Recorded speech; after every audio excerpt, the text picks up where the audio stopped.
All right, thank you all my friends. Ndị watch yesterday video wee kpọọ m na phone na-ekene m that I should continue to be standing on the truth. I dey very grateful ntị ka Chukwu gọzie unu. I just sọrọ mbanye na that matter like that concerning Jpac na attack on Egbeigwe na-enwero anything o mere. But na ndị Igbo na-atụnụ na-asị na okenye adịghị anọ n'ụlọ ewu amụọ n'ọgbịrị. And o nwere ihe eji emelụ ndị Igbo ịdị ha ndị Apọga Party na-ekwu onye aha na nwanne ya. Onwere ka ihe esi wee fụ kịta ebe nwatakịrị na-eti nne nwaanyị ife n'ụzọ egbu gị nwa bụ onye Igbo apụta gafere a man is heartless. That's exactly what I did. And secondly, Egbeigwe so na one of us in the music industry.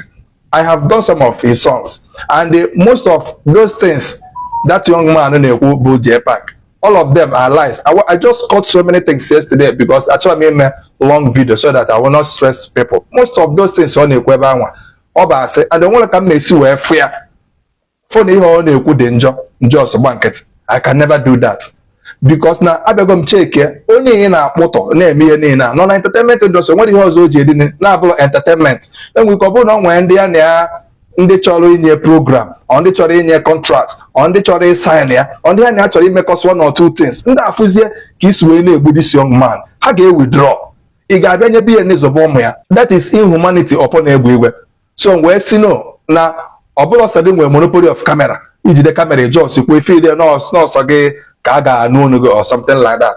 So I have to defend the young man because now most of those things ọ na-ekwu bụ ihe mụnwa dị shop m na-efolo bomba to bomba mgbe Egbeigwe nọ n'ụlọ ọgwụ aga m nete ya n'ụlọ ọgwụ. I visited him in the hospital. I know everything that happened. Most of ihe niile ọ na-ekwu ebe a bụ lies. O nwere ofu mkpụrụ eziokwu dị na ya mmafụsị dị ya agba nkịtị.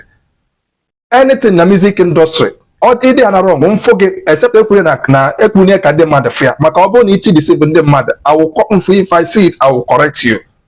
Just like mgbe Chijioke Mbanefo pụtara na social media na-asị na onye nwa obodo king of high life ada tụrụ m onye balọ nkịtị ya ka ọ ga-aza kama ebe wutezi mbụ na ọ sị na ndị ọzọ adị akụ high life na Ike Maziri adị akụ high life na anyị dọs adị akụ high life na anyị dọs na-akụ n'onwere egwu na anyị dọs enwere egwu na ọsọsọ ya nwa bụ onye nwere egwu na-akụ high life. Then I have to come and correct him and the since ya nwa ọ pakakwa n'onwe ya because you can't just come out online. You need deceive people. Na music industry, ịmakwa na ịkapụta yesterday.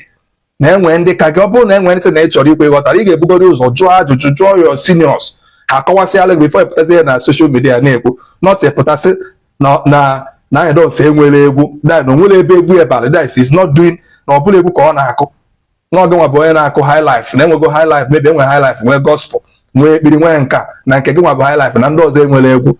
You know, I came online and I corrected that impression, and then they were very happy because they had the opportunity to so many people, so many things. So just like exactly in this Jpac, most of allegations in now only upon Egbeigwe, all of them are lies. Or he call maybe only the against Egbeigwe or somebody. Gaga Korea the thing. Nyama bluesy potassium as if to say that now they sure what is happening from the beginning. You know, no. Baby ọkụ gbọgalụ Egbeigwe obodo Igbo for the first time, which is not trouble and Egbeigwe na akpọm na ọmụ Egbeigwe aka agwagị na otego ọ gabala obodo Igbo before then secondly na Egbeigwe na anya V-boot. Egbeigwe adị anya onye nwere mgbe o ji anya V-boot onye nọ V-boot moto onye bụ 190 and just not V-boot ka o ji nwe accident o ji nọ V-boot ya wee nwe accident o nwe accident with a tricycle. Then obviously na nke ọ na-ekwu na ọkpọ bebi ọkụ na onye nwakpọ bebi ọkụ wee si bebi ọkụ na ya weta ego ka enye. He did not call bebi ọkụ. Jpac did not call bebi ọkụ si ya bịa ka enyere Egbeigwe aka. He did not say that. Ọ bụrụ Jpac connect bebi ọkụ to Egbeigwe wee nye ya ego. No. Egbeigwe mgbe ndị mmadụ na-erezi ya ego bebi ọkụ afụghị ya na social media wee sị this guy na art film ọ like otu a ka o si wee mee invite to Lagos. Obogote Lagos and ego ahụ ọ na-ekwu na ọ nyere ya by then bebi ọkụ na-afụ ndị na-agbagharịrị Egbeigwe bank na-ereziri ego just like Jpac and other people. O wee mee Jpac invite ka ọ bịa. Ọ from ebe anwa ka Jpac nọ wee na-ekwuzi ahụ ọ dịka ihe ọ na-ekwu eziokwu mana ọ nwere mgbe eji were $5,000 nye Jpac si ya gụọ ọgụcha were nye Egbeigwe. It's a lie. That money was the dollar was arranged put in the envelope. The man ji aka were nye Egbeigwe. Egbeigwe gwaziri Jpac ego onye bụ ihe ahụ which even $5,000 self ọ dịrọkwa sure whether na $5,000. So all those things on your so yeah, with them now the thing about that on ahama this thing to this young man name where the home area. Come then na say only in a here. So that's what the market on one shop about LA. And anyway, you can see people already book a program.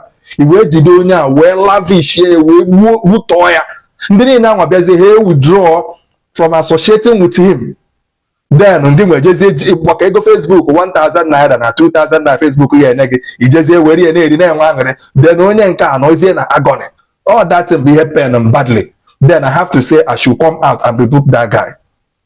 Or the heartless or the wicked. Obugoli no nwere ihe Egbeigwe melo. Obugoli no nwere something o melo. Or this way ka eji we correct ya. No ji we je na nke onye nwa, no ji we me nke nwa, nwoke nwa no de mkpumkpu. Nge nwa na onwe gị ede innocent. Ike Egbeigwe we de innocent. Iburi e pụta n'ụwa na-akọwa ụwa niile. The family are nege umu ya ebo na anoy na be ha na what you are saying against your fellow human being. In a heart of devil, Jpac. So, about my baby Oku did very well. Oh, Chineke bone ga gozi. Oh, Chineke na gozi mad. Oblo Jpac na gozi. And Egbeigwe dey kwa na appreciative ihe the young man made. And they have an associate kwa since yanwa. Egbeigwe megori so many jingles about product ya. This short mmanya anu ane magasimba. O meseria. I have so many of them the internet. Mana Jpac pụta otinye na ọ chọrọ sign as ambassador. But those products they say Jpac pụta say na Egbeigwe na achọ ka sign as ambassador. Maybe na nwa melo na obialo dete. When Egbeigwe na alụrụ ọrụ as ambassador already even up till now. Kedu ebe okwu ụwa niile asị just ka we kpọtọ nwa mmadụ na-enwe anything o mee gị maka ego Facebook. So Jpac advice m na-enye gị bụ ọ ka mma na ịpụtakwa na social media kwuarie niile ekwu si na asị kpọọ Egbeigwe yọọ ya mgbaalụ si ya na ya gbaalụ gị because na ọnụ ndị mmadụ na-apụ gị mgbe ị na-eche na iguzo na kwọdịda gị n'azụ ọ dịkwa too much and terrible. That is my humble advice to you. Ọ bụrụ na eche ịchọrọ ịnụ ịrapụ ijiji na-echi ntị na-eso ozu ana niile.